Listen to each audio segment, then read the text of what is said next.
তা আপনারা এখন দেখছেন হরেন বাংলা নিউজ। তো আমার নাম তো শুনেছেনই হবে, আমার নাম হলো নন্টু হরেন। একদিন তো দেখেছিলেন যে আমরা এক পাগলকে ধরেছিলাম, তার নাম হচ্ছে ছেঁড়া পাগল। তা আজকে কোন হরেনকে দেখা যায় দেখি। তা আমরা একটা হরেনকে পেয়ে গেছি, আপনারা চেনেনই হয়তো। তা ক্যামেরাম্যান ওদের একটু দেখিয়ে দিন। দেখেই তো নিলেন কে এটা, সেই ছেঁড়া পাগল। বল। তা চলুন ওর কাছে গিয়ে কয়েকটা প্রশ্ন করা যাক। ক্যামেরাম্যান ওদিকে। তা দাদা ভাই, আপনাকে আগের দিন দেখছিলাম আপনি গাছপালা ছেড়ছিলেন, তাই তুলছেন, কি ব্যাপার আপনার?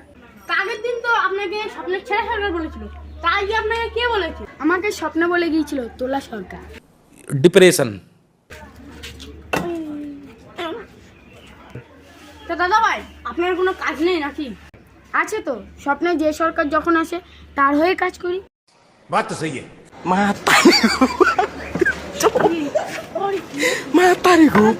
अभी मैं गाली नहीं दे सकता।